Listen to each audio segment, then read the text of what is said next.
برادری پرسیدن رفتار یا گفتارهای کفری مانی کار می شود یا خیر؟ البته این سوال برادر مجهول است. اگر مرادشان این بوده باشه که اعمالهای زشت و اعمالهای کفری یا اهل نفاق یا کارهای معاصی گناه اینها مانی برکت در کار انسان یا مانی پیشرفت کار انسان می شود یا خیر، اگر این مقصد بوده باشه پس این را باید بدانیم برادر، معاصی گناه کارهای زشت در تمام زندگی انسان بی خیری را میارد. انسان در عمرش برکت نمی بینه، در خاندانش برکت نمی بینه و همچنان در اعمالش، عباداتش، در تجارتش، در همه چیزا سیست که محروم از رزق نمیشه.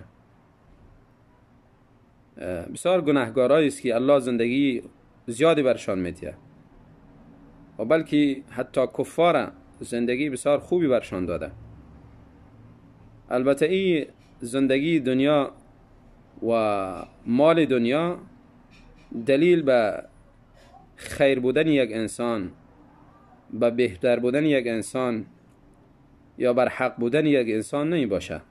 بسیار انسان‌های فقیر و ناداری هستند که الله تعالی بسیار زیاد برتری برشان داده و نزد الله بسیار محبوب می باشند و بسیار تلاش میکنن، کارهایشان هم درست رونق نمیگیره، اما نزد الله تعالی اهل فضل هستند، بندگان محبوب هستند، درجات بلند دارند. و این زندگی دنیا را الله تعالی میفرماید کلا نمد هؤلاء و هؤلاء من عطاء ربک و ما کان عطاء ربک محظورا. بخشش الله تعالی، رزق الله تعالی بالای کسی منع نیست. این را هم میده، مسلمان هم میده، کافر هم میده، اهل فسق و فجور هم میده، اهل تقوا و پرهیزگاری را هم میده. لکن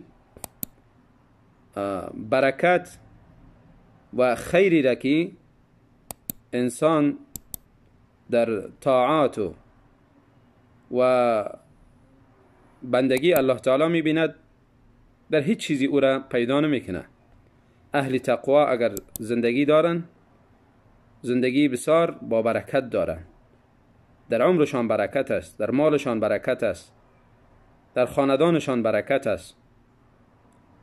به هر اندازه‌ای که انسان از گناه دور می باشد، خودداری میکنه، انسان همه انواع برکات در زندگیش میبینه.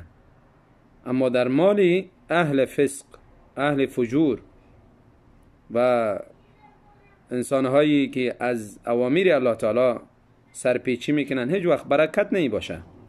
درست که زندگی زیاد را الله برشان میدهد ولی در مالشان برکات نمی باشه. من عمل صالحا من ذکر او انثى فلنحيينه حیاتا طیبه.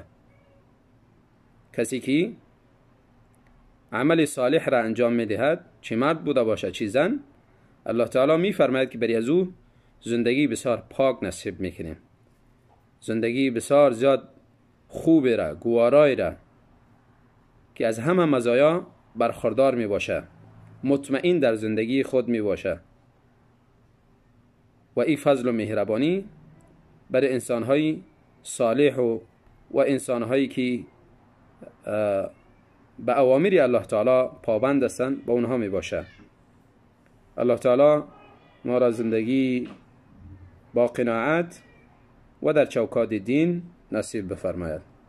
ماها پرسیدن به خصوص نامهایی که به نام هنرمندان کفار و یا هم انسانهایی که تاریخ سیاه گذاشتن رفتن یا انسانهای فیلمی و غیره نامگذاری می شوند، در بعدی ها متوجه می شوند آیا این نامه ها را تبدیل کنند یا خیر.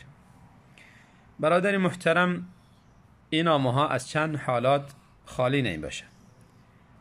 حالت اول، اگر این نامه ها در معنایشان کدام خللی نبوده باشه، پس در این صورت تبدیلی از این ضرورتی نیست و تبدیلش کدام ضرورتی نیست.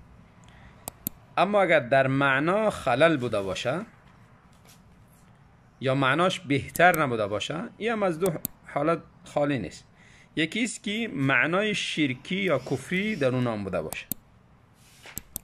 مثلا شخصی عبدالمسیح خدا نام میگذارد، یا عبدالکعبه، یا عبدالنبی، یا عبدالمحمد، یا عبدالرسول. یا شخصی خدا عین الله نامگذاری میکنه، یا صفت الله، یا